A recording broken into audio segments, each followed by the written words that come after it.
So as we start looking at assistive technology supports for executive functioning, this was information from the Illinois Assistive Technology Manual from Dave Eddyburn. And he said that AT can act as a cognitive prosthesis, replacing an ability that is missing or impaired, or as a cognitive scaffold to provide support to accomplish a task. So as we are looking at executive functioning skills for our students, we want to look at, is there assistive technology that could help support them? And as you know, assistive technology is any device, piece of equipment, or product system, whether acquired commercially, off the shelf, modified, or customized, that is used to increase, maintain, or improve the functional capabilities of a child with a disability. So what does that mean when looking at executive functioning? What could that mean for kids? And again, if you want to pop something in the chat box, or if somebody wants to say, you know, kind of an idea of what could executive functioning assistive technology look like? And I'll wait a second to see if we get any answers, or if anyone wants to pop on. A planner, great, Heather, yeah. Planners, really good ones, yep. Visual choices and outcomes, anchor charts. Yeah, so all these things that you're using for other supports are supporting executive functioning skills. And so I think it's really important for us to kind of look in the environment, see maybe what's already there, that we can go, hey, for this student, that is assistive technology. If we take the Google Calendar away, if we take the visual supports away, if we take whatever it is away, this student is not going to be able to function as independently because they have difficulty with time management. They have difficulty with planning. They have difficulty with whatever the strategy is. Yes, you guys are right. Visual schedules, AAC, all these different kinds of things. So when we are looking at this, I want you to think in terms of B's. So I am a huge, huge fan of The Set by Joy Zabala. And this is kind of my version of The Set. So what I want you to do is think of the behavior. So maybe the behavior is the student has emotional control issues. So then you're thinking, okay, so what's happening in the classroom? Well, the behavior I'm seeing is the student, when they have difficulty with emotional control, they have a meltdown and they're not able to kind of regroup and get themselves back to what they're doing. So the executive functioning skill would be emotional control. The environment, I would look in my environment and go, okay, what do I have in my environment right now that is going to help my student and support this? And there may be a calming corner. The student may have fidgets. You may have, zones of regulation, whatever it is. And then also looking at now, based on all that, what strategies do I need to put in place to better teach this skill to the student? What can I do maybe for the whole class or specific to the student to teach them the skill? Because remember, they are not innate. Students do not just naturally know how to have emotional control or how to have emotional control within a classroom. And after 2+ years of maybe not being in school, that's a skill we need to reteach kids. So what are some strategies that you can do within your classroom? And again, I'm not saying extra ones maybe, but ones that you can embed within your classroom that would impact the behavior. So as we're looking at improving executive functioning skills, we really want to look at thinking, instead of thinking the student will never learn how to do this on their own if I do it for them. And I've heard that from many, many teachers. If I do it for them, they'll never learn. Change that way of thinking to, if the student will never learn how to do this on their own if I don't model it for them. Okay, so just like we do in AAC, which is augmentative alternative communication, we model for the student. We use the device with the student. We talk them through it. We show them. We do it examples. We do input, input, input. We want to do the same thing with executive functioning skills. We want to be modeling these behaviors. So some principles for improving executive functioning skills are to teach to the deficit skill. Again, these are not skills that the kids know how to do. If students have not been taught how to do this, they are not going to know how to do it. So instead of saying, oh, well, they should know, well, maybe you step back and go, okay, how can I model that behavior? So model what you want the student to do, talk out loud about what you're doing. And we're going to be talking about that in a little bit, doing some work on that. Consider the child's developmental level. If you have a student who has significant ADHD, they maybe have an emotional developmental level that is maybe different than their peers. Maybe you have a student who does have some intellectual cognitive issues that may be more difficult for them. Maybe you have a student who is much more developed than their peers, and that's causing issues for them.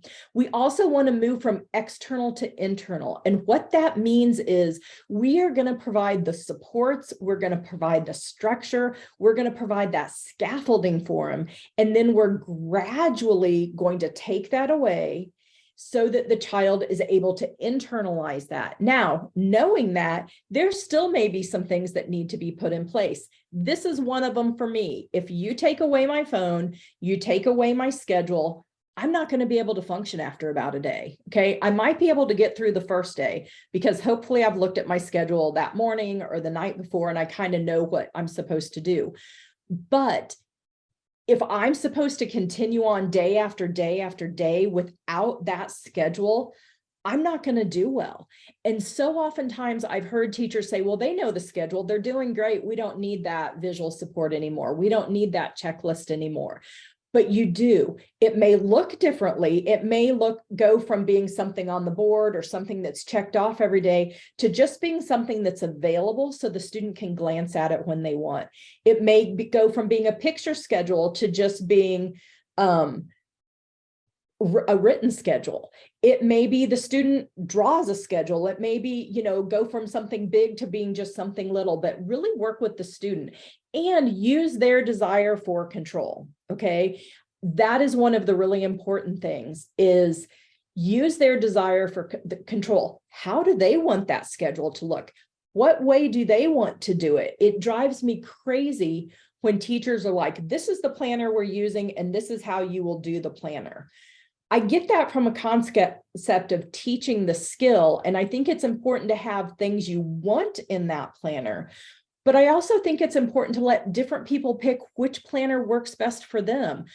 Some people might like Google Calendar. Some people might like keeping it on a list. I still keep a paper to-do list because I like to write it out and check it off. So let the student have input and use their desire for control with the goal of what you want to get done on improving those executive functioning skills. You also want to teach the students an inner voice. My example of the Google directions from the 80s is kind of using that inner voice. It's also using visualizing, which we'll talk about. But in order to teach an inner voice, you have to talk out loud. You have to think out loud. You have to work through a problem verbally, make predictions, check back and see if it was correct, and then verbally reflect. So the way you would do this is by talking out loud to your students. And again, initially it feels really kind of awkward, but once you get going with it, it just kind of becomes natural. It could look like this in the classroom. So class, we are going to be going out for recess. And I see by looking outside that it is snowing right now. So that would let me know I need to have my boots and my coats and my coat. And I also need to have my mittens on today. So I'm going to make sure I get all those things before I go outside. So I'm thinking out loud, I'm talking out loud, I'm kind of problem solving why I'm doing it. I might make a prediction of, or say, oh, if I forgot my mittens today, I'm going to be really cold. Or if I forgot my mittens today, I know Mrs. Buckingham has a box of extra gloves that I could borrow and bring back. So you're just going to kind of talk. And again, it's going to feel awkward initially, but it's going to be teaching kids how to do that and to make those predictions. You may ask the class, hey, let's make some predictions together and kind of do it as a fun activity. Verbally reflect. Ask kids how they got an answer. When my son was young, he loved numbers and he talked about numbers all the time. And we were driving to preschool. I just remember driving him to preschool. So he was probably about 4 years old, maybe 5. And he said, Mom, 5 plus 8 is 13. And I thought, wow, how did he know that? And I said, yeah, you're right, it is 13. How did you figure that out? And he said, well, I knew 5 plus 5 was 10. And I know that 8 is 3 more than 5. So then I knew it was 10 plus 3, and that's 13. And it was just like, boom, mind blown. Wow. When kids can talk through their answers, talk through how they got their answer, it is amazing. And so ask them, how did you get to that? What did you tell me how you got through that? Maybe if with your own children or in your class, I'm going to say a word and I want you to think of something, but don't say it out loud, and then think of something else and think of something else. And, maybe tell them to do that like 10 times. And now what are you thinking of? Oh, I'm thinking of a duck. Well, how did you think of a duck when I said elephant? And then a kid can kind of go backwards. I went duck to this, to this, to this, to this. So they're thinking through that, and they're kind of doing that and being able to verbally reflect. We also want students to be able to do visual imagery. Some people can do this, some people can't. Some people cannot see these pictures in their heads. And some people just can't see imagery in their head. So, but if you're doing the verbal talking on this and you're doing some imagery, telling kids to make a picture in their head, you're going to hit most of your students in learning these skills. So imagery is that mental anchor that allows you to reset. This is from Russell Barkley, who does a lot of work in executive functioning skills. And he says repeated practice, self-monitoring, self-stopping, seeing the future, saying the future, feeling the future, playing with the future as to effectively plan and go forward to the future. Okay, so that's really what imagery is we want to do that in our heads. So we are going to now do a quick activity. And I'm going to pick on some people. See, transparency paper helps to layer images and pictures as we model. I like that. I'm going to have to look into that.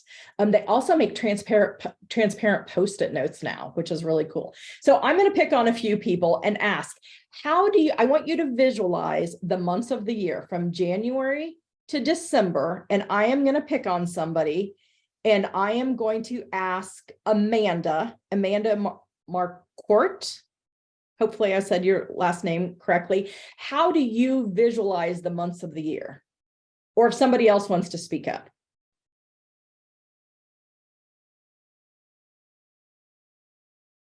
Oh, Amanda doesn't have a microphone. If you want to type in there, Amanda, how do you visualize? Of course, I'd pick the person that doesn't have a microphone. So John said by the first letter. Okay. Visualize them with a grid. Okay. On my knuckles. Okay, I see 6 months horizontally with 6 more underneath. I chunk them by season. This is a really fun activity to do with students, because once you do, it's kind of this aha moment for students where they're like, wait a minute, not everyone visualizes them the same as I do. I see them January, starting on my left, to December. And you see, very few people have the same picture. Some pictures of an event each month. I've had people tell me they see them in rotation like this, like they flip over every month or something. People do them by seasons, January through March, and then April through up, whatever. I visualize by symbols, January snowflake, February heart. So this is a really fun activity that you could do with students to get them thinking and talking about this. Okay, make them aware that people visualize in their head and they visualize it differently. Okay, and just kind of start that dialogue with students. So this is a really fun activity. Another really fun one, especially for high school kids, is ask them what color math, science, and English are. And people have very, very strong opinions about what different colors classes are. So that's another fun one.